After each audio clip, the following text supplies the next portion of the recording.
everyone, hope you are all doing great. நீங்க பிஸியா இருக்கீங்களா? Daily work, stress, salary, expenses இந்த லூப்லயே மாட்டிருக்கீங்களா? ஆனா 5 இயர்ஸ்க்கு அப்புறம் சேம் பிளேஸ்லயே தான் இருக்கீங்களா? சேலரி இன்க்ரீஸ் ஆகுது, ஆனா பேங்க் பேலன்ஸ் இன்க்ரீஸும் ஆகல, எந்த இம்பாக்ட் ஆகாம அதே மாதிரி இருக்கா? இது ஃபெயிலியர் இல்லைங்க, இதுதான் மிடில் கிளாஸ் ட்ராப். இல்ல டேஞ்சர் என்ன தெரியுமா? நிறைய பேருக்கு இந்த ட்ராப்ல நம்ம மாட்டிருக்கோனே தெரியாம இருக்கிறது தாங்க ரொம்ப ஆச்சரியமா இருக்கு. இந்த வீடியோவை இப்ப நம்ம ஃபுல்லா பாருங்க, ஏன்னா இந்த வீடியோவில் நிறைய யூஸ்ஃபுல்லான இன்ஃபர்மேஷன் உங்களுக்கு இருக்கும். Before we dive in, this is Chandu's tech and finance channel.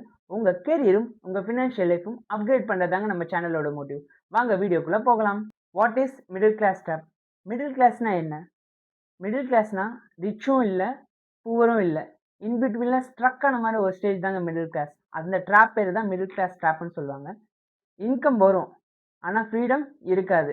இந்த சைக்கிள் எப்படி ஸ்டார்ட் ஆகும்னா, ஃபஸ்ட்டு நல்லா படிப்பாங்க, நல்லா படித்து ஒரு ஜாபுக்கு போவாங்க, ஜாபுக்கு போய் நல்லா ஏர்ன் பண்ணுவாங்க. நம்ம சேலரி வாங்கினதுக்கப்புறம் நம்மளோட ரிலேட்டிவ்ஸ், நம்ம ஃப்ரெண்ட்ஸ் ப்ரெஷர்னால, பியர் ப்ரெஷர்னால இஎம்ஐ, பைக்கு, கார், அதுக்கப்புறம் ஹவுசிங் லோன் போடுறது, புதுசாக லேண்டு வாங்குறது. நம்மக்கிட்ட அந்த காசு இருக்காது, பட் நம்ம இஎம்ஐ வாங்குற மாதிரி ஒரு சினாரியோ வந்து நம்ம இஎம்ஐ வாங்கிடுவோம்.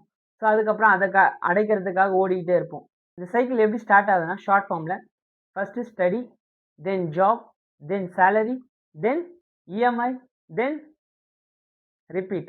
இந்த சைக்கிள் அப்படியே ஃபார்ம் ஆகிட்டு, சண்டே வந்தால் செம்ம டயர்டாக இருக்கும் ஒர்க் பண்ணுறதுக்கு. அதே ஃப்ரைடே வந்தால் அப்பாடா அப்படின்னு மூச்சு விடுற மாதிரி இருக்கும். சாட்டர்டே சண்டே எந்த வேகத்தில் போகுதுன்னே தெரியாது. பட் இது எப்படி ஸ்டார்ட் ஆகுது? இது எங்கே ஸ்டார்ட் ஆகுது? இதோட ஸ்டார்டிங் பாயிண்ட் என்ன? Drop starting point first month salary excitement. First month salary வாங்கும் போது அந்த எக்ஸைட்மெண்ட் வந்து செம்மையாக இருக்குங்க. ஆக்சுவலாக ரொம்ப நாள் நம்ம படிச்சிருப்போம், படித்து முடிச்சுட்டு ஃபர்ஸ்ட் மந்த் நம்ம ஃபுல்லாக ஒர்க் பண்ணி ஃபர்ஸ்ட் மந்த் நம்ம சேலரி வாங்கும்போது அதோட எக்ஸைட்மெண்ட் வந்து சூப்பராக இருக்குங்க. ஆக்சுவலாக அந்த எக்ஸைட்மெண்ட் வந்து அந்த வார்த்தையால் விவரிக்கவே முடியாது.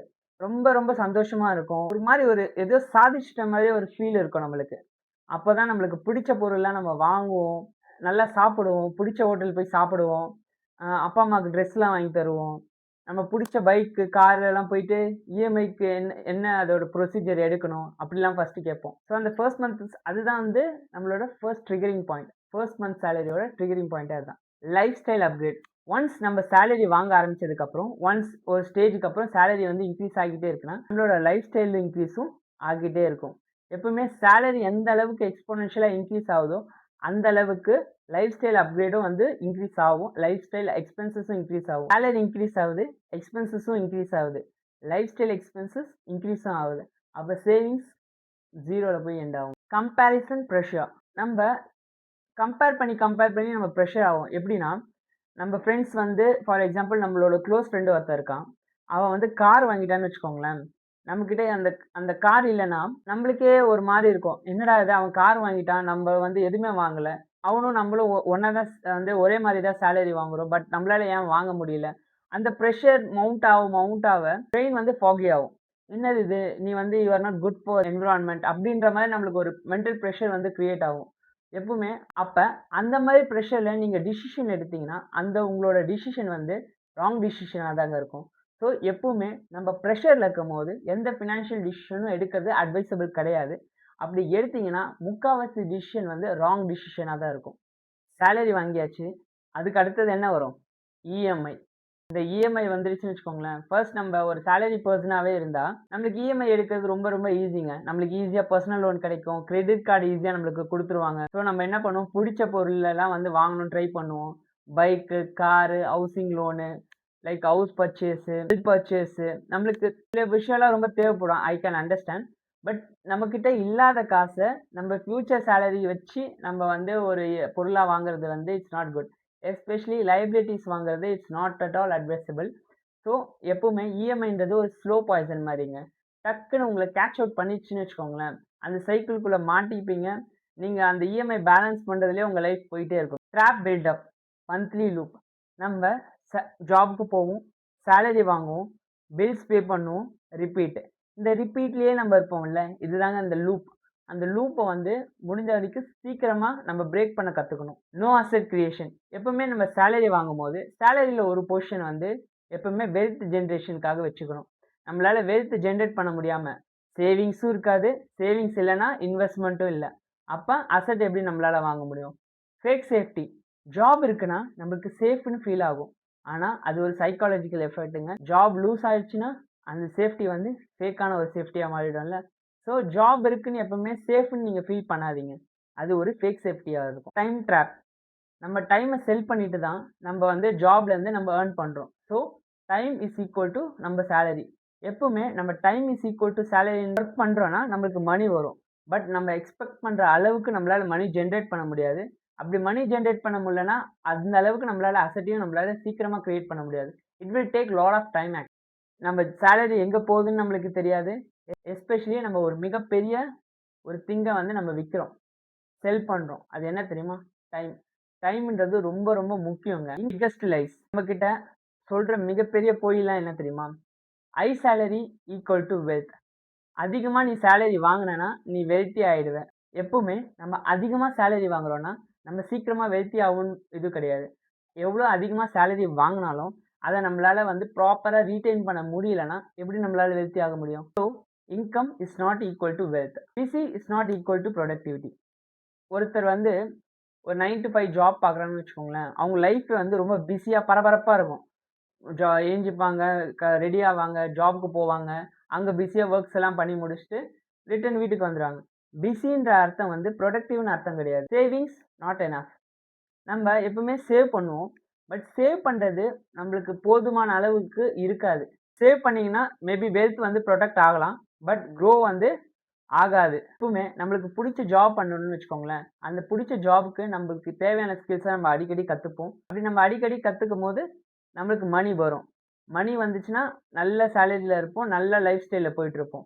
பட் மணி சம்பாதிக்கிறது மட்டும் லைஃபா அப்படின்னு கேட்டால் இல்லை. அந்த மணியை நம்ம ஹோல்ட் பண்ணி ரிட்டைன் பண்ணுறது தாங்க ரொம்ப ரொம்ப முக்கியம். அதுதான் இருக்கிறதுலே மிக மிக அண்டர் ரேட்டட் ஸ்கில்னு சொல்லுவேன். பட் ரொம்ப ரொம்ப முக்கியமான ஒரு ஸ்கில்னு நான் சொல்லுவேன்.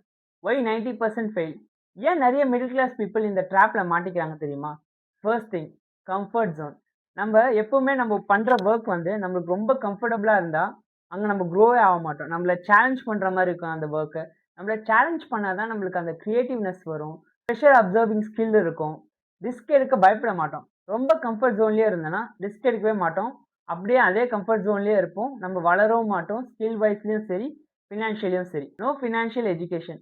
நம்மளுக்கு ஃபினான்ஸை எப்படி ஹேண்டில் பண்ணணும், ஒரு ரியல் டைம் மணி நம்மளுக்கு கொடுத்தா எப்படி ஹேண்டில் பண்ணுன்றது வந்து ஒரு பெரிய லூப் இருக்குங்க. மிகப்பெரிய தப்பு நான் சொல்லுவேன். என்னன்னா நம்மளுக்கு ஸ்கூல்லேயே அதை பற்றிலாம் சொல்லியிருக்க மாட்டாங்க. நம்ம வந்து என்னென்னமோ படிப்போம், மேக்ஸு, ஃபிசிக்ஸ், சயின்ஸ். இதில் முக்கால்வாசி நம்ம யூஸ் பண்ணுவோம், முக்கால்வாசி விஷயத்த நம்ம யூஸே பண்ண மாட்டோம். பட் ஃபினான்ஸுன்ற ஒரு டாப்பிக்கை வந்து ஸ்கூல்ஸில் இல்லை.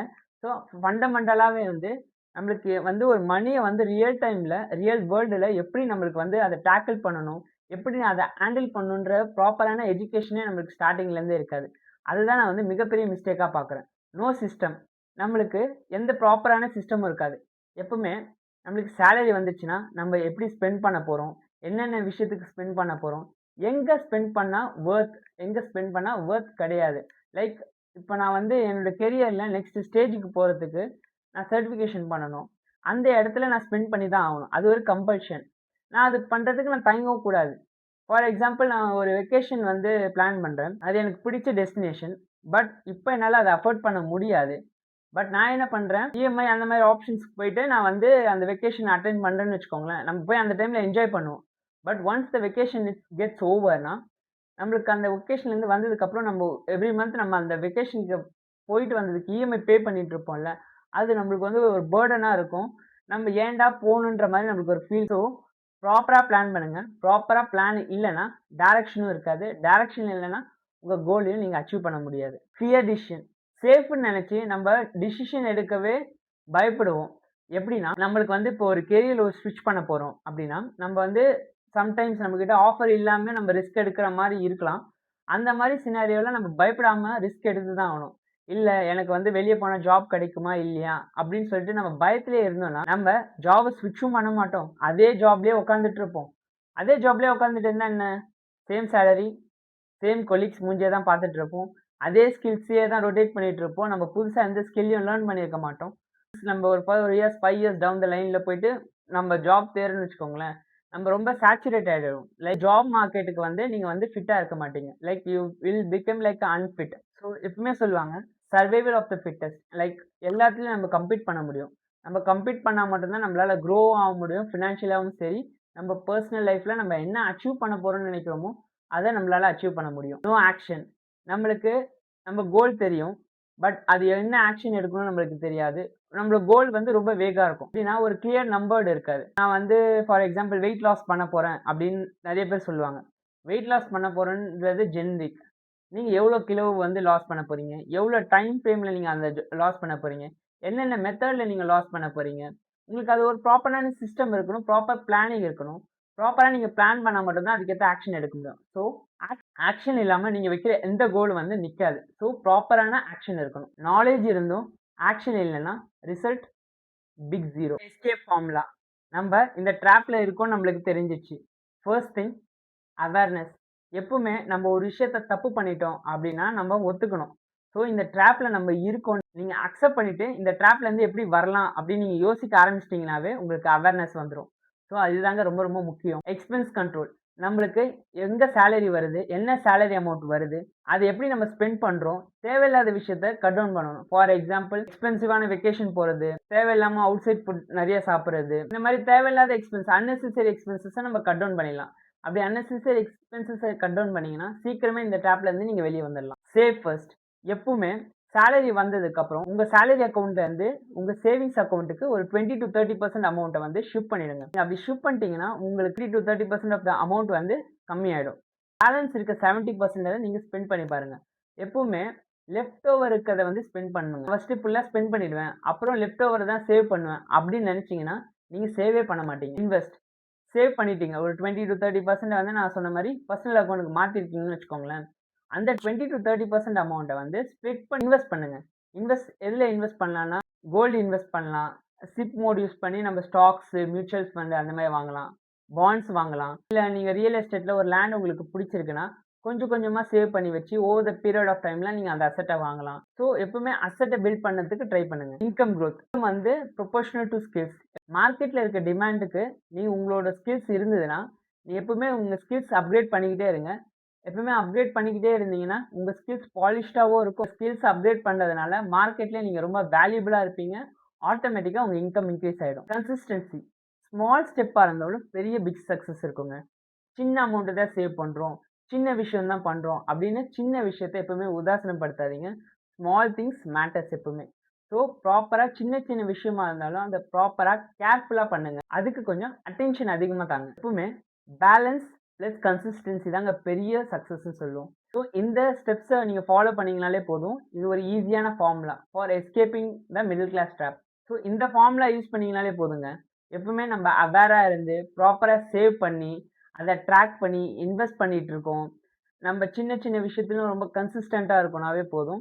இந்த ட்ராப்ல இருந்து நம்ம ஈஸியா வந்து பிரேக் பண்ணிட்டு நம்ம இந்த மிடில் கிளாஸ் ட்ராப்பை பிரேக் பண்ணிட்டு சீக்கிரம் வந்துடலாம். சேம் சைக்கிளா இல்ல சேஞ்சா, சேஃபா இல்ல ஸ்மார்ட்டா. சேலரி இன்க்ரீஸ் ஆகலாம், ஆனா ஃப்ரீடம் வரணும்னா நம்ம டிசிஷன் சேஞ்ச் ஆகணும். அப்ப டிசிஷன் சேஞ்ச் ஆனா மட்டும்தான் நம்ம இந்த ட்ராப்ல இருந்து நம்மளால சீக்கிரம் வெளியே வர முடியும். இந்த வீடியோ பிடிச்சிருக்கோம் நம்புறேன். இந்த வீடியோ பிடிச்சிருந்தா லைக் பண்ணுங்க, கமெண்ட் பண்ணுங்க, ஃப்ரெண்ட்ஸ் கூட ஷேர் பண்ணுங்க. அப்படியே சந்துஸ் டெக் அண்ட் ஃபினான்ஸ் சேனலுக்கு சப்ஸ்கிரைப் பண்ணுங்க. மீண்டும் ஒரு யூஸ்ஃபுல்லான வீடியோவில் சந்திப்போம். பை.